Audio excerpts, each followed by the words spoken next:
All right, let's just jump right into this. We are looking at a genuinely mind-bending piece of existential mechanics today. I'm absolutely thrilled to act as your professor and guide for this explainer because we are unpacking a foundational, absolute masterwork, the Obsidian Index. Now, this text was discovered by an overman figure known as the Obsidian Doctor, and he found it hidden deep within the dusty archives of a forbidden library. What this text attempts to do is honestly staggering. It tries to gain intellectual mastery over the void itself, digging into the very mechanics of existence, destruction, and vitality. Here is the syllabus for today's Gothic masterclass. First, the Forbidden Obsidian Library. Then, Gargoyle versus Verdant Dragon, the Parallel Cosmic Ledger, Bubbles in a Foam, Co-Constitutive Realities Explained, and finally, Finding Our Final Honesty. Okay, let's get into it. Section 1. The Forbidden Obsidian Library, Uncovering the Secret Mechanics. To really grasp the secret mechanics the Obsidian Doctor uncovered in that dusty archive, we've got to set the stage for a massive, epic debate. Just picture this. You're standing over the ruins of a gigantic traveler's monument. Now, this was a structure built specifically to withstand time, to permanently deny the inevitable void. But now, it's been reduced to nothing more than a fine gray powder. And standing over these ruins are our two guests for today's Gothic fable, representing completely opposing worldviews. On one side, you have the Gargoyle of Living Fire, and on the other, the young Verdant Dragon. Let's hear their opening arguments. The Gargoyle of Living Fire? Well, he speaks with this cold, absolute cynicism. He looks down at the ruins and says, "The void corrects the structural error of freezing time. This destruction is final honesty." To him, you see, the Traveler's Monument was just a mistake. Trying to freeze time, trying to permanently deny the erasure of existence, that's a structural error. The void, by reducing everything to gray powder, is simply cleaning it up. It's performing a necessary, totally inevitable task. But then, the young Verdant Dragon fiercely interrupts. "I am the honest guest of the pulse," he roars. "This is an assertion of chaotic becoming." He entirely rejects the silence of death, brushing off the gargoyle's interpretation completely.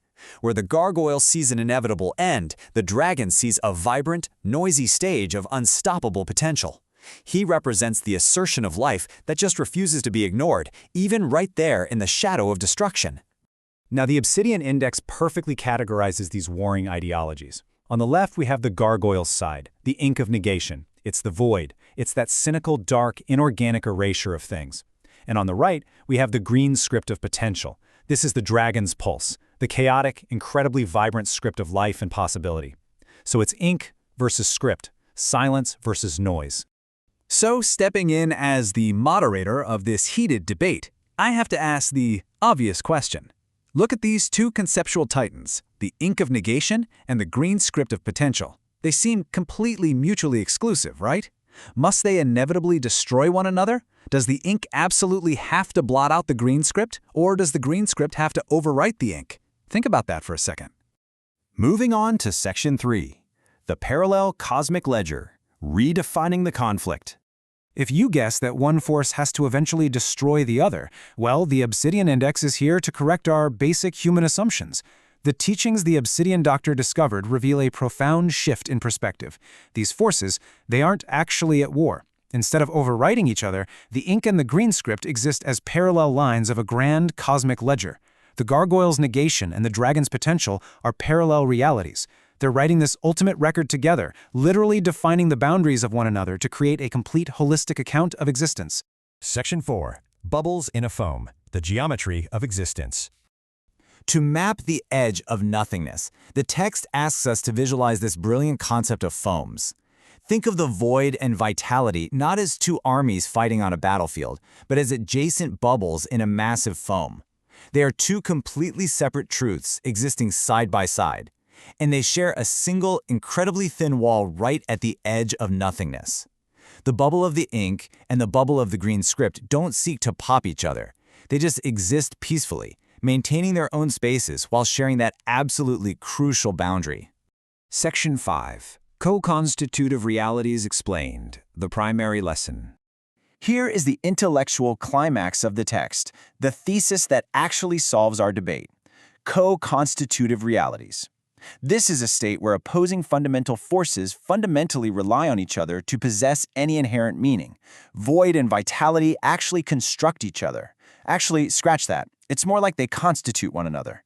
Without one, the other is completely undefined and literally meaningless. Think about the inorganic calm of the void on the left. Silence means absolutely nothing if there was never any noise to begin with, right? The void is meaningless without life. Then, on the right, the noisy vitality of the dragon, that persistent, heavy pulse of life, is what actually gives weight and definition to the silence. It's the noise that allows the calm to even have a measurable, meaningful existence. And this is exactly how the Obsidian Index honors both of our debaters. It doesn't pick sides. It acknowledges the gargoyle's infinite zero as the absolute truth of the end. Yes, the silence is coming, that is a fact. But at the same time, it fiercely validates the dragon's pulse as the absolute truth of the passage, the journey, the chaos, the becoming, that is just as absolutely true while it's happening. Two absolute truths co-constituting the whole shebang of existence. Which brings us to Section 6, finding our final honesty, the coexistence of guests. So, bringing it all back to our two guests standing over that ruined monument of fine gray powder, how do we resolve this? Well, the text calls it reaching final honesty, and it requires both entities to just stop fighting. It declares them both as honest guests only when they abandon the emerald lie of hope. You know, that false hope that one can permanently conquer the other. Final honesty is embracing their parallel, co-constitutive roles.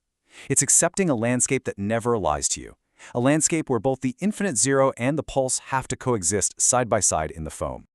I want to leave you with this final provocative thought to chew on.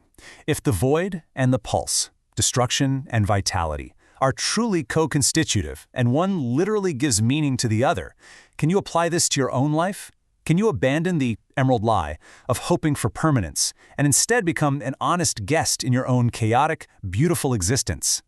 Thanks so much for joining me for this explainer today. Class dismissed.